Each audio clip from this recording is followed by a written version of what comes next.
আবহাওয়া অফিসের সহকর্মী মাসুদুর রহমান ও নওগাঁর বালুডাঙ্গা বাস টার্মিনালে আছেন এমআর রকি। প্রথমে যাচ্ছি মাসুদুর রহমানের কাছে। শীতের যেই তীব্রতা ঢাকায় বাড়ার যেই পূর্বাভাস দিয়েছিল আবহাওয়া অধিদপ্তর, সেটির কিন্তু আসলে আমরা বাস্তবায়ন দেখছি এখন এই নতুন বছর শুরুই হয়েছে শীত দিয়ে। এবং আজকে যে শীতের পরিস্থিতি, ঢাকায় এবছর সর্বনিম্ন 13.8 ডিগ্রি সেলসিয়াস এটি রেকর্ড করা হয়েছে। এটি এবছরের ঢাকায় সর্বনিম্ন। আর চুয়াডাঙ্গায় সর্বনিম্ন রেকর্ড করা হয়েছে 9.8 ডিগ্রি। এটি হচ্ছে সারা বাংলাদেশের সর্বনিম্ন তাপমাত্রা আজকের দিনের। এবং এটাকে তাদের যে প্যারামিটার, সেটাতে বলা হচ্ছে মৃদু শৈত্যপ্রবাহ।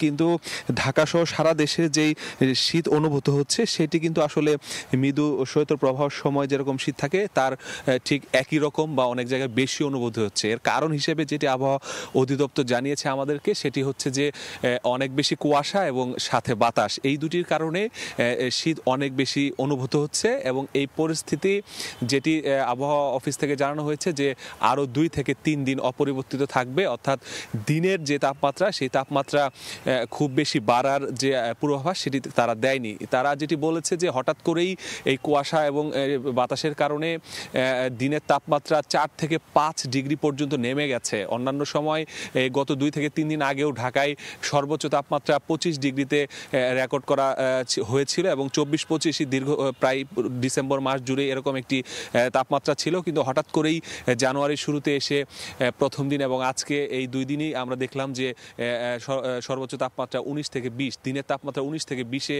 ওঠানামা করছে। অর্থাৎ ঢাকায় যে 19-20, এটি ঢাকার জন্য অনেক বেশি তাপমাত্রা, অনেক বেশি শীতের যে আভাস, সেটি তারা বলছে, যে কারণে এত বেশি শীত অনুভূত হচ্ছে ঢাকায়।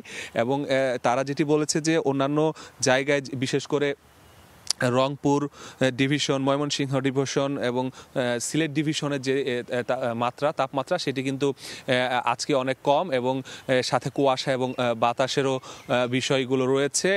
এখন এই শীতের আরও বেশি খবর জানাতে উত্তরবঙ্গ অর্থাৎ নওগাঁ থেকে আমাদের আরেক সহকর্মী যুক্ত হচ্ছেন, এমআর রকি। আমি তার কাছে চলে যাচ্ছি।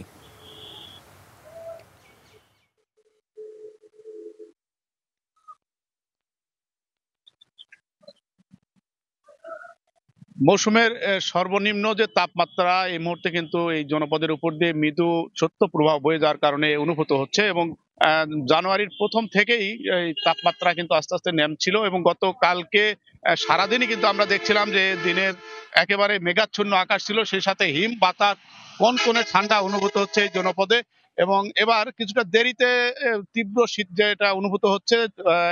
ডিসেম্বরের দ্বিতীয় সপ্তাহ থেকে কিন্তু অনেকটা রোদের উষ্ণতা ছিল, কিন্তু হঠাৎ করে চলতি সপ্তাহে সেই তাপমাত্রাটা একেবারে নিচে নেমে যাওয়ার কারণেই জীবনযাত্রার উপর একটা প্রভাব পড়েছে।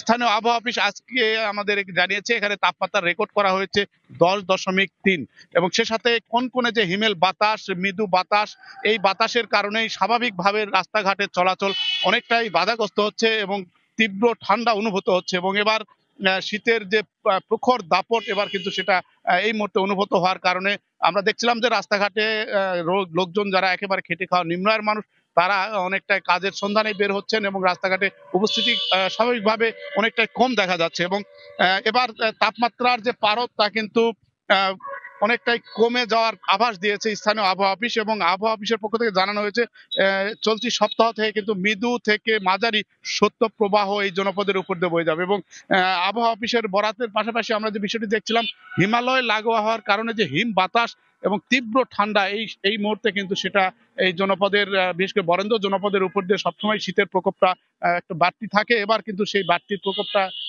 এই মুহূর্তে অনুভূত হওয়ার কারণেই স্বাভাবিকভাবেই লোকজনের উপস্থিতি বা জীবনযাত্রা অনেকটা ছন্দপতন আমরা দেখছিলাম। তবে জেলা প্রশাসনের পক্ষ থেকে এই অবস্থায় দরিদ্র নিম্ন মানুষের জন্য কিন্তু 50,000 গরম কাপড় বা কম্বল তারা একটা ব্যবস্থা করেছেন। স্থানীয় বিভিন্ন উপজেলা প্রান্তিক পর্যায়ে তারা সরবরাহের কথা জানিয়েছেন। তবে স্বাভাবিকভাবে যে হঠাৎ করে তাপমাত্রা নিচে নেমে যাওয়ার কারণে লোকজনের যে স্বাভাবিক কষ্টের যে ধরনটা তা কিন্তু আমরা দেখতে পাচ্ছিলাম, এবং নিম্ন আর মানুষের পাশে দাঁড়ানোর জন্য বিত্তবানদের আহ্বান জানানো হচ্ছে। এবং এই জনপদের উপর দিয়ে সবসময় যে প্রখর ঠান্ডা বা প্রখর তাপমাত্রার যে ধকল তা কিন্তু অনুভূত হয়। এই সময় ভর মৌসুম ধান রোপণের একটা মৌসুম যাচ্ছে, স্বাভাবিকভাবে বরেন্দ্র এলাকায় ধান রোপণ করতে নামতে পারছেন না স্থানীয় চাষিরা। তো এই ছিল সার্বিক নওগাঁ সহ এই অঞ্চলের উপর দিয়ে মৃদু সত্য প্রবাহের খবর আমার কাছে। আবহাওয়া পরিস্থিতির সবশেষ জানাচ্ছিলেন সহকর্মী মাসুদুর রহমান ও এম আর রকি।